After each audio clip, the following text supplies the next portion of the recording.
Welcome back, listeners, to another episode of Susan LoPresti Wellness, Mind, Body, and Soul. This is the podcast where we explore the highs, the lows, and everything in between when it comes to a woman's life, her health, and just all aspects of navigating the midlife landscape. I'm your host, Susan LoPresti, and today I have a guest with me. Her name is Toni Shelaske. And Toni is a female founder and former owner of Healthy Pet Products. Healthy Pet Products was Pittsburgh's premier natural pet supplier. After successfully growing and selling the business, after 16 years, she's now focused on sharing her expertise in entrepreneurship, pet wellness, business growth, and continuing her podcast called Toni Unleashed. On her show, she speaks about holistic pet wellness, helping pet owners choose the healthiest food treats and products. Toni's journey is full of valuable takeaways for pet lovers. So, this is a little bit off topic for my podcast.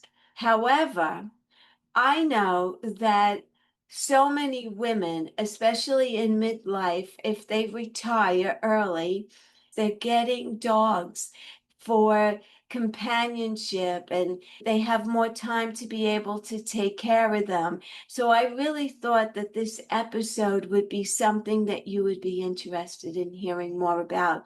So without further ado, Toni, welcome to my podcast. I'm so excited to have you here today. And I'm excited for our discussion because I am a huge animal lover.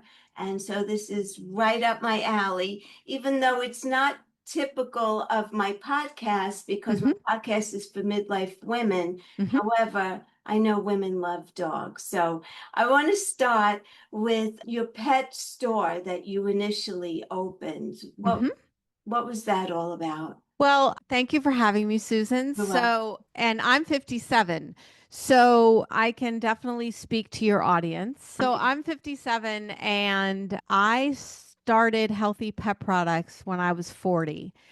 And I started feeding raw food to my dogs when even earlier than that. I've been feeding raw food for about 25 years. So, Healthy Pet Products I grew to three locations in Pittsburgh, and then I have one location in Florida. And the easiest way to describe it is it's like the Whole Foods in the pet world. So, all of my foods that I carried, I wouldn't carry anything that I wouldn't feed to my own. So, everything was wheat, and there was no wheat in any of the food, no corn, no soy, no chemical preservatives, no food coloring. And I sold a lot of raw food, freeze dried food, air dried food, the gently cooked and all that kind of stuff. So, more of what would be considered a primal diet, like what dogs and cats would naturally eat in the wild. What is raw food? What is that? Yeah, yeah. So when I say raw food, especially when it was 25 years ago, people usually look at me like I have three heads. And it's literally feeding our dogs and cats what they would naturally eat in the wild. So kibble is man-made and highly processed. It goes through a very high heat process and then a pressure to puff it up. And you also have to have starches to make a kibble. So that starch turns into sugar in the body, right? Just like with us. So, and dogs and cats would never really eat anything like that. So, feeding raw food is feeding raw meat, and you do have to have a small amount of bones and some organs in there as well. But it's all ground as formulas, balanced, and no, most of them don't have synthetic supplements. So, it's really a moisture rich, natural diet for them. And where would you buy? Well, your store? All the pet food stores across the country carry that. Even pets, you can even buy raw food at the big box stores, which I am a huge supporter of shopping local and trying to find your independent pet food store because they're in it because they're passionate about it. Just like you started your podcast because you're passionate about, empowering women going through the midlife challenges, right? Yes. So, and I'm passionate about feeding healthy, staying healthy, exercise for me personally and for pets. So it's available just about anywhere. I never knew that. Yeah. So even PetSmart and Petco, you'll find a freezer. You're only going to find one freezer and you're not going to have help. The sales associates typically in big box stores are for the most part not very helpful. But if Yeah. you find a locally independent pet food store, they're going to probably already be raw feeders and educate you on what you can do and how many options there are. The options are through the roof as far as how you can reduce that kibble load, reduce just like with us, highly processed food Yes. is not the best. Do we all eat a bag of potato chips or stop at McDonald's every once in a while for French fries? We all do, some Right. less than others. Right. You know Right. what I mean? But Yeah. and the interesting thing, Susan, is when you see, we've all known people that went through like a detox, like they did eat a highly processed diet and it was starting to affect their health and they start cleaning it up or they do a cleanse or and you see the difference in them, Yes. like they look brighter, their eyes are clearer, Healthy. their fog goes away in their brain, like it's visible, right? You see Yeah. the same thing in pets. It's Wow, I real. have to tell my daughter about this because she got a dog, a rescue dog, probably 7 months or so. And what she does is she cooks turkey or chicken and mixes it with her food. That's fine. That's fine. What I tell people is the more real food that we can feed them, the healthier they're going to be.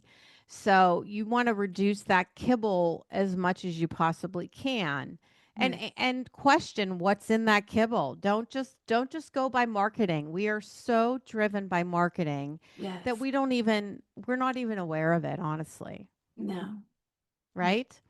So I can tell by your face I'm completely blowing your mind away.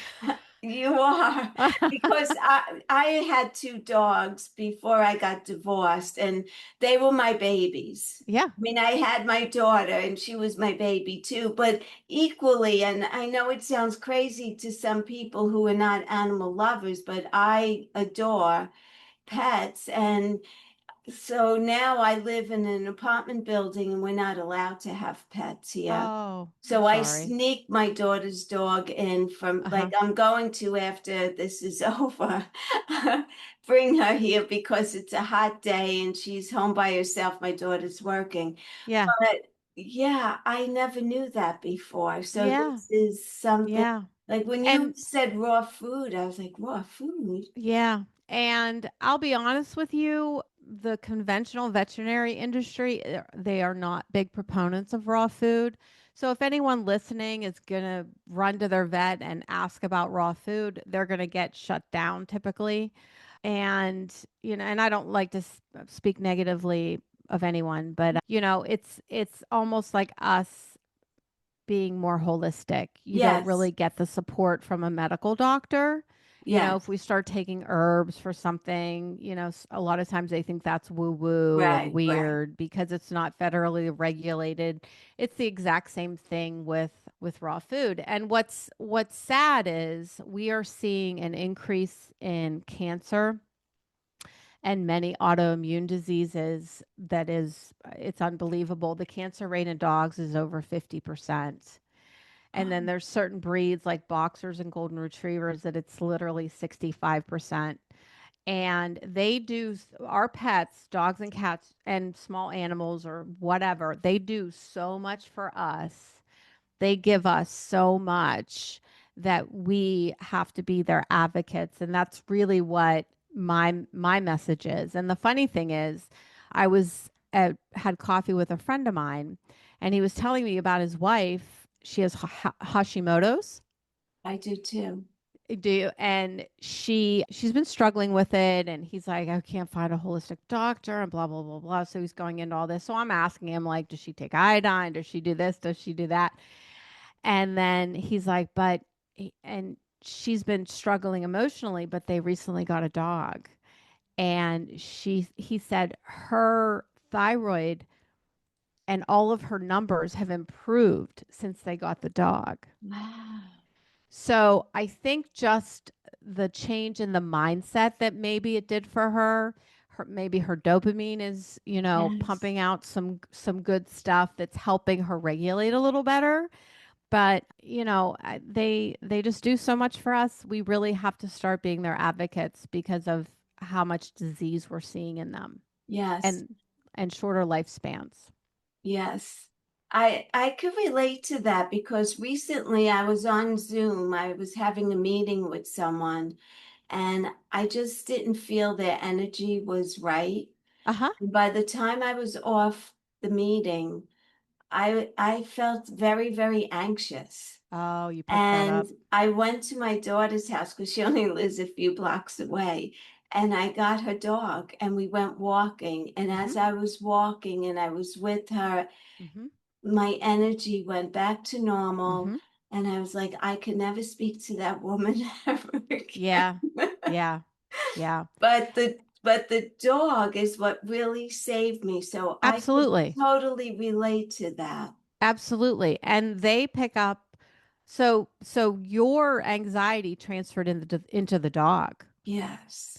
And that dog, because it's planted on the ground, that dog's feet are on the ground, grounded himself or herself or whomever, Mm, and at least, you know what I mean? But it goes in yes. reverse. Like, very anxious pet parents, their dogs and their cats are taking all of that on too. And we're seeing an elevated an elevated amount of pets that are very anxious, like to the point that they need to be put on Prozac.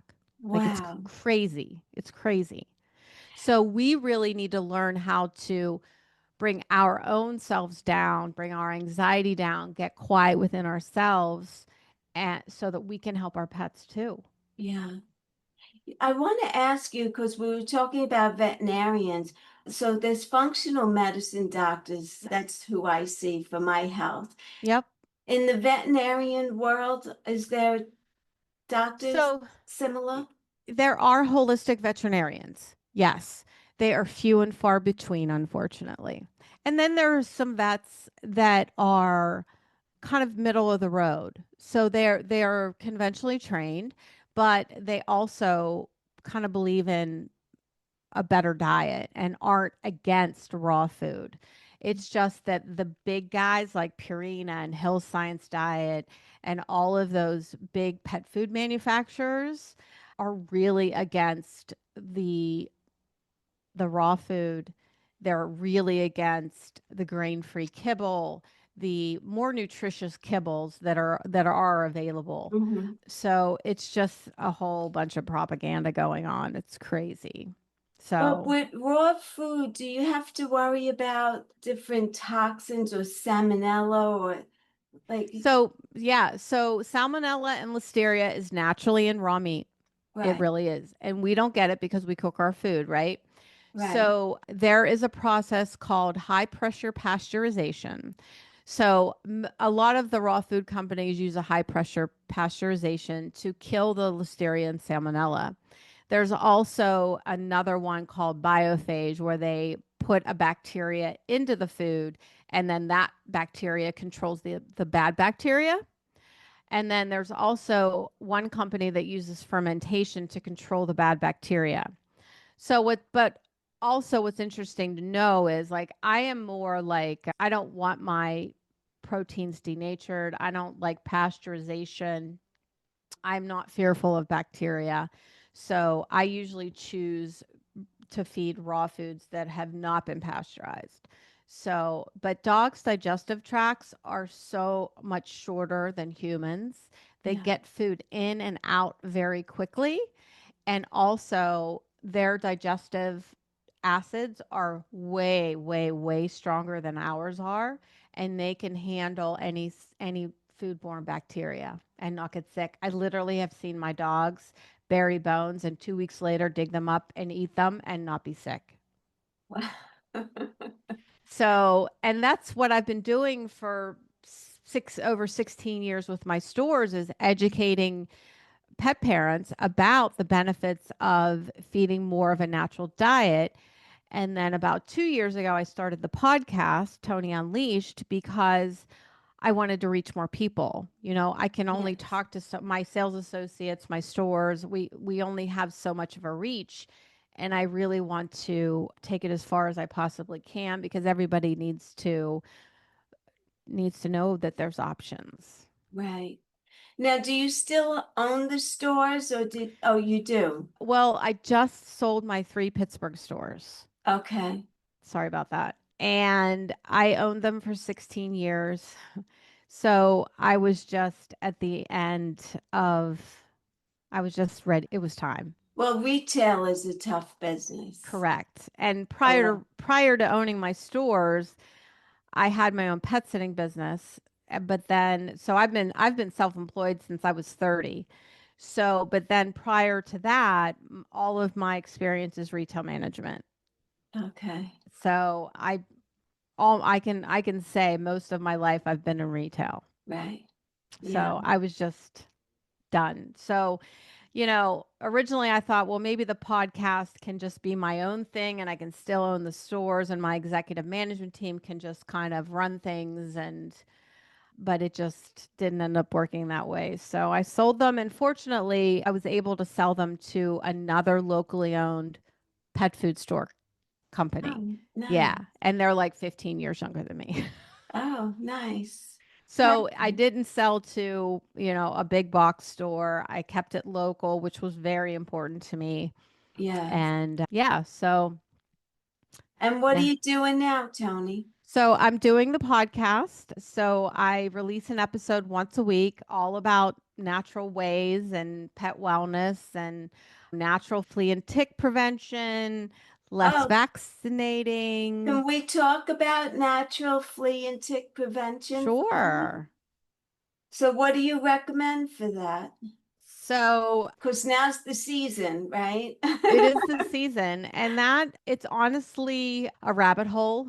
I have a whole episode just on flea and tick, and I could do another whole episode just on flea and tick. But what I like to warn people of is, if you're doing a topical flea and tick treatment, like a frontline or something like that, the skin is the largest organ, just like us. So Yes. you're putting insecticides and herbicides directly on your pet's skin, and that is spreading throughout the body. And that's a neurotoxin, right? And then if you have kids, your kids are petting your pets. And Mm, yes, our skin does absorb. So your kids are absorbing some of all of those chemicals. If you're doing an oral flea and tick, you're feeding herbicides. So we have an increased rate of seizures in dogs and cats. And I don't know. I'm not a rocket scientist. I'm not a vet, Susan, but if these things are neurotoxins attacking the central nervous system of fleas and ticks, and it will kill them if they bite your dog or cat, how can that not affect the pet's central nervous system, yes. the dog and the cat, right? I mean, to me, it's like common sense almost. So, but I do have to be honest with everyone as well. And fleas and ticks are a battle, but especially ticks.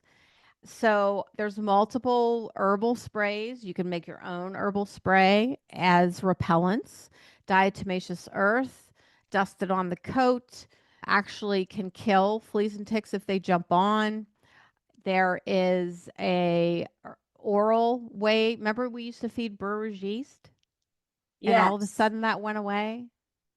Yeah, it's back. So you can feed garlic. Garlic is not toxic, even though it's on the toxic list. The dog, you could feed the dog Yeah. garlic, Yes. and Yes. that would kill fleas and That's an it's ticks. a repellent. A repellent. It's a natural repellent. So the garlic emits Oh, in their yes. skin. We don't Yeah. smell it, but it emits in their skin. So there's oral powders that you can feed to help repel. There's ultrasonic tags that emit an ultrasonic wave that helps to repel. Honestly, it's a rabbit hole of a conversation, Yeah. and it's a personal struggle for people to go natural and not use the chemicals because people are terrified of Lyme disease. Yeah. But most of my dogs have had Lyme disease and you would never even know it. I have Lyme disease and you would never even know it. It's in such epidemic rates that I really believe every mammal on the planet eventually is going to have Lyme disease. Yeah.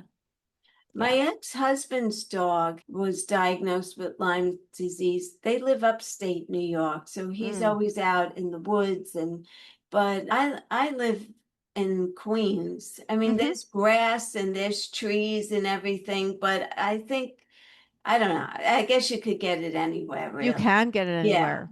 You can get it anywhere. Yeah. So yeah, it's a it's a tough one.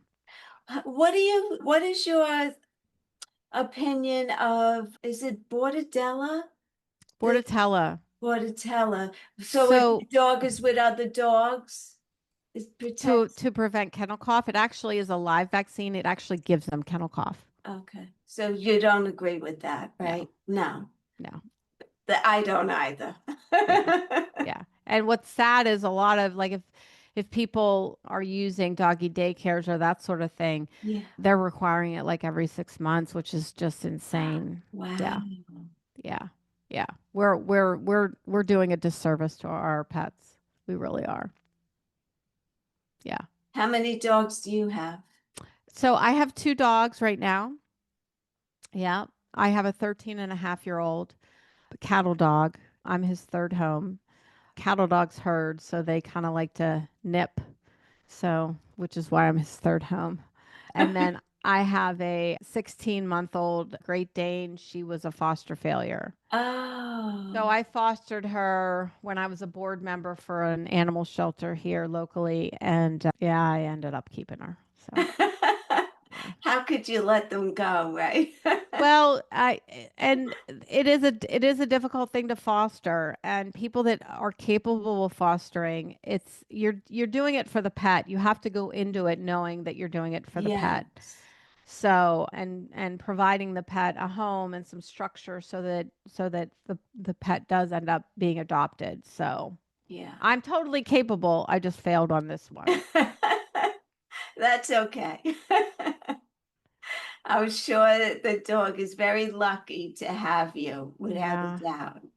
I think she's happy. I think they're both happy. Yeah, So, they hit lotto. yeah. Yeah. Toni, any final thoughts you want to leave us with today?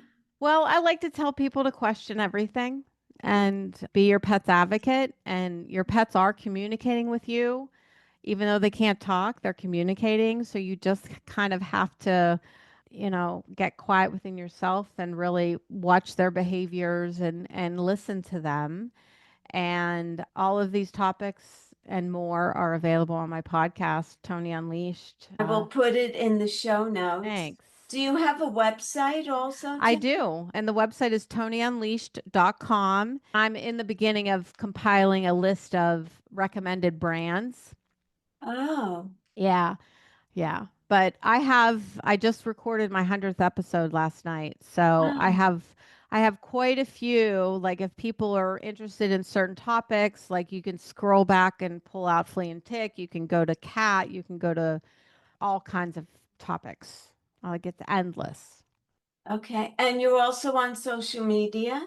Yes. So Instagram is Tony.unleashed and my Facebook is Tony Unleashed. TikTok is Tony Unleashed. I do an episode weekly. Yeah. So I'm always happy to help anyone. My email is tonyunleashed.com. I want all pets to be healthy. I want to see less cancer. I want to see less atopic dermatitis and diabetes and autoimmune diseases. And we're seeing it all. Dogs And get diabetes as oh well. yeah. The obesity rate in dogs is 50, at least 55% obese. Wow. Obese. Yeah. Oh, And we have people, to do better. we have to do better. We have to Yes. do better. They've always been named man's best friend, Yes. and we have to do better. Toni, thank you so much for coming on. This was a conversation after my own heart because, as you could tell, I'm a animal lover. Anyway, it was great to meet you. I wish you the best of luck with your podcast and everything that you're doing. And I'd love for you to come on again sometime. I would love to. Thank you, Susan. Thank you, Toni. Very nice to meet you. Thank you all so much for listening today. I hope that you enjoyed this episode as much as I did. If you like this episode, please leave me a comment, and also please share it out with your friends and family who you think would benefit from listening to this episode. Again, thank you so much. Please be sure to follow me here, and until the next time, be well, stay happy, and bye for now. Take good care, everyone.